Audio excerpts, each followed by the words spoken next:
Welcome to Electrified. It's your host, Dylan Loomis. Hopefully your week is off to a great start. And of course, a big thank you to my newest patrons, Brendan, G. Vickens, Dana, Steven, Jim, Jennifer, Doug, Steen, Sean, Sanjay, Mimi, Carlton, and Daniel. Greatly appreciate the support. One more reminder, everybody that is a patron by this Friday will be entered into a giveaway of a Tesla basket that Ashley and I will be putting together, so more instructions to come over on Patreon. And the video about my 2 cents on a $2,500 Tesla is coming later today. So first up today, a source has informed Sawyer that Sentry Mode enhancements, the remote camera viewing, will be launching on the Tesla mobile app very soon, will require the app version 4.2.1, update could come as soon as the next few days, and good news, Sawyer added it should be a free update. Next up from Morgan Stanley, yes, they have a $1,200 price target for Tesla, but I don't really care about any of these analyst price targets. There is one thing that I think is very important. So what they're talking about is when Tesla hit the $1 trillion mark compared to when Apple and Amazon did it, saying basically Tesla is a much smaller company in terms of revenue and things of that nature. They also have a much higher PE ratio when you're looking at the forward-looking PE. For Tesla, that would be 2022. And they did the same for Apple and Amazon. If you're wondering, for Tesla, it's 88 times their full year 2022 estimate when it comes to EBITDA, assuming a $1,000 share price. And when Apple crossed the $1 trillion mark, it was 13.5 times, and then Amazon was at 27 times. But listen to this.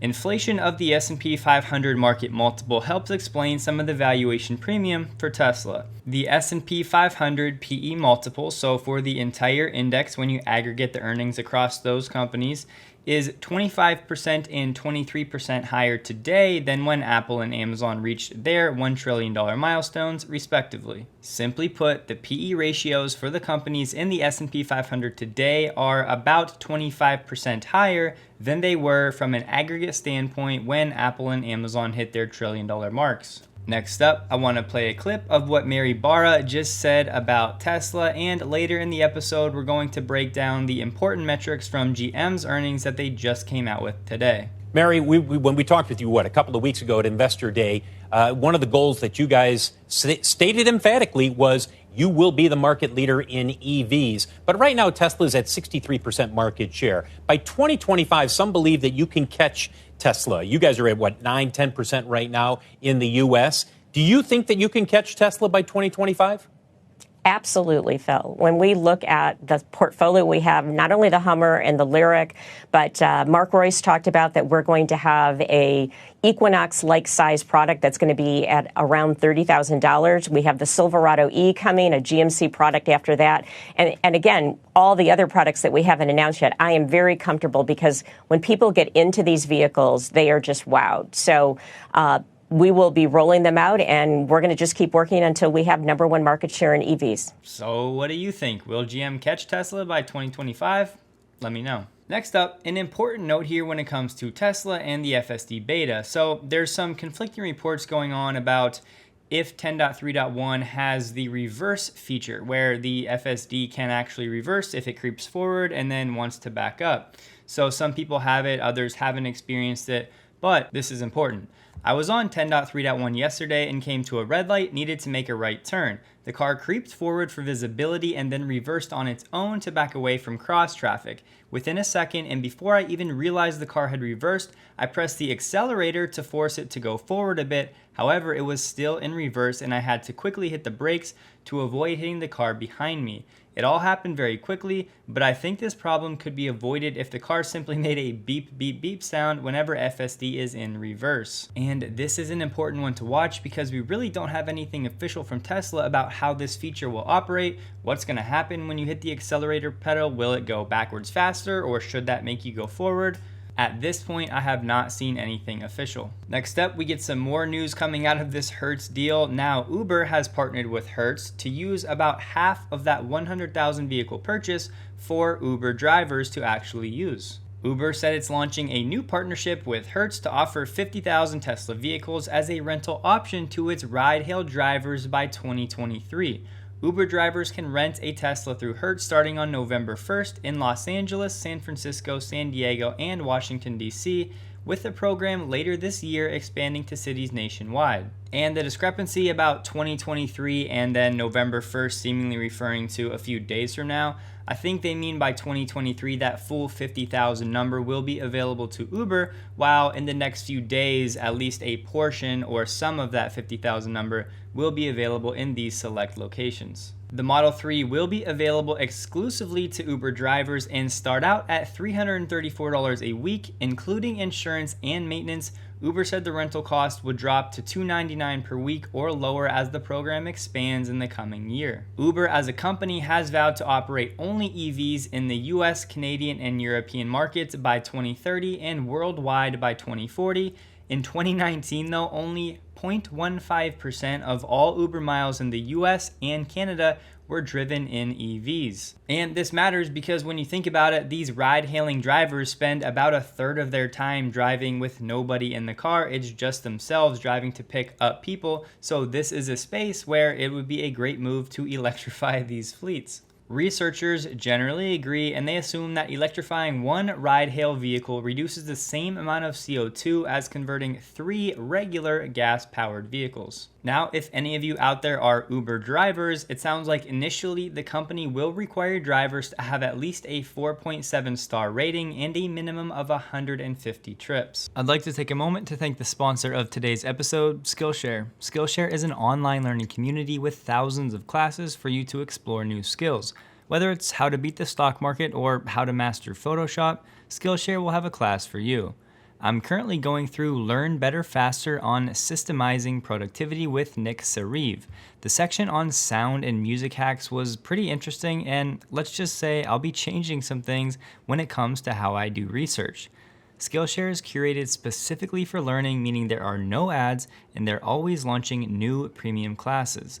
The first 1,000 of my subscribers to click the link in the description will get a 1-month free trial of Skillshare so you can start exploring your creativity today. Moving on, Ron Barron made another appearance on CNBC. I'll play you a quick clip momentarily, but a few highlights from what he said. He does plan to remain a shareholder of Tesla for at least another 10 years, despite selling some shares back in October. But once again, he runs a fund, so he did this from a risk mitigation standpoint, not because his thesis on Tesla has changed. A lot of what Ron was saying was that the US government should be more appreciative of Elon's contributions to society and the 100,000 jobs that he's created at Tesla alone and what he's doing with space exploration, and you know the story. But he said there would not be electric cars if it weren't for Elon. In fact, you probably wouldn't be in space the way you are right now if it were not for Elon Musk. The two most popular companies for engineers when they graduate to work for, Tesla and SpaceX. And what's the biggest risk to Tesla? Barron said, I think the biggest risk we have is the health of Elon Musk. Not that he's sick or anything now, but just the fact that he works so much and sleeps so little, and how long is that sustainable? But I will say, when you do something that you're passionate about, it's actually exciting to wake up in the morning and you stay up late doing what you love, researching what you love. So if what you love is actually what you do for a career, then maybe it is sustainable for a while. But Elon, make sure you take care of yourself because the world needs you. But let's have a quick listen to Ron. It feels like Congress thinks that they're Robin Hood from the old days, and it feels like the Elon Musk tax bill, where there's like big billionaires and there's little billionaires. So he's a big billionaire, and so I don't really understand why there's vindictiveness against someone who works the way he has and doesn't make any money unless the shareholders and his business do well and the people who are benefiting from what he does.